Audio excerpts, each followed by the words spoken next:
एक प्रश्न नंबर है 6वां प्रश्न है प्रश्नावली 6.1 का। ठीक है, तो इसमें कहा है कि जो पहले कह रहा है कि ये कोण दिया हुआ है, फिगर बनाया नहीं था, हमने बनाया है। प्रश्न कह रहा था कि एक्स वाई जेड का मान 64 अंश है। तो पुनः हम एक्स वाई को पी तक बढ़ाते हैं, डॉट डॉट करके हमने बढ़ा दिया, पी तक बढ़ाते हैं तो एक नया कोण बन गया Z Y P, Z Y P. तो कह रहा है कि जेड वाई पी को समद्विभाजित करने वाली एक रेखा है वाई क्यू, वाई क्यू यानी वाई क्यू हम ऐसा रेखा खींचेंगे जो इसको दो बराबर भागों में बांट दे। तो हमने वाई क्यू लिया तो यह दोनों भाग एक दूसरे के बराबर हो जाते हैं। ठीक है, तो प्रश्न कह रहा है कि आप एक्स वाई क्यू का मान बताइए, एक्स वाई क्यू का मान बताइए। इतना का मान 64 है और इसका भी अगर हम मान निकाल लें और इस 64 में ऐड कर दें तो पूरे का मान मिल जाएगा, एक्स वाई क्यू का मान मिल जाएगा। पुनः प्रश्न कह रहा है कि Q Y Z, Q Y Z का प्रतिवर्ती कोण बताइए। इसका मान तो आप निकलवे करेंगे, लेकिन इस मान को छोड़ दीजिए, इस पीछे से इतने का मान कितना होगा, प्रतिवर्ती कोण कितना होगा, ये ज्ञात करना है।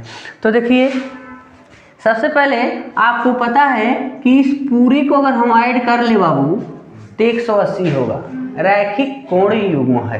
ठीक है, रैखिक कोण बनाएंगे तो आप लिखेंगे, पहले जो दिया है उसको नोट कर लेते हैं। दिया है यहाँ पर फोटो में भी लिखे हैं, एक्स वाई जेड का मान है 64 अंश और उसके बाद है जेड वाई क्यू बराबर है क्यू वाई पी के, ये बराबर है। समद्विभाजित किया था तो ये दोनों एक दूसरे के बराबर हो गए। अब इस पूरे को ऐड करते हैं तो देखो X Y Z plus Z Y Q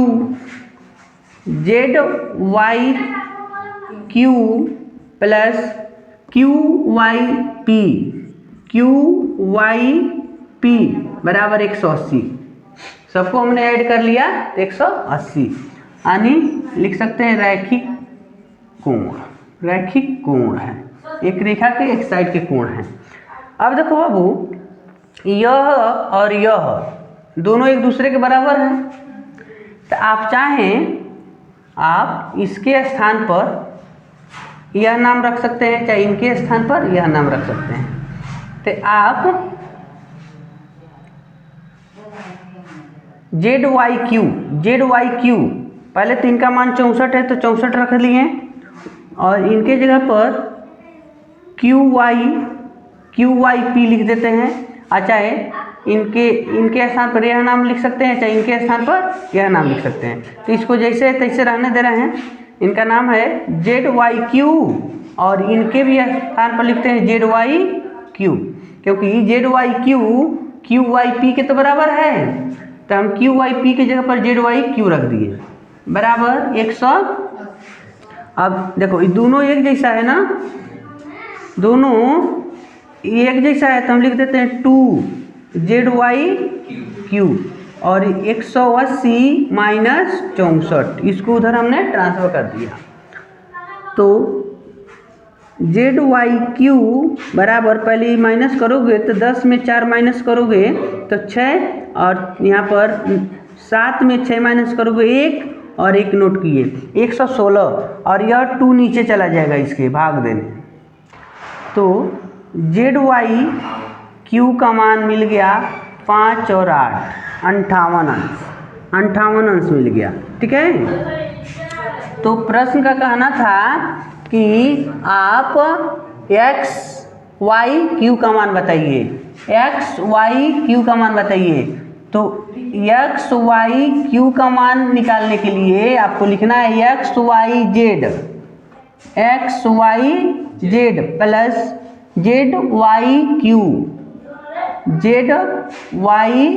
Q. तो देखो इनका मान 64 है और इनका मान बाबू यहाँ मिल गया है 58। ठीक है, दोनों को ऐड कर लेंगे तो एक्स वाई क्यू का मान हमको मिल जाएगा। दोनों को ऐड करो 8 4 12 को 2 5 और 6 11 1 12 122। ठीक है, इनका मान हमको मिल गया 122। अब प्रश्न कहा है कि क्यू वाई जेड का प्रतिवर्ती कोण बताना है। तो क्यू वाई जेड, तो क्यू वाई जेड का मान तो हमको 58 मिला। अब प्रतिवर्ती निकालना है, तो क्यू वाई जेड का प्रतिवर्ती कोण यह है, यही।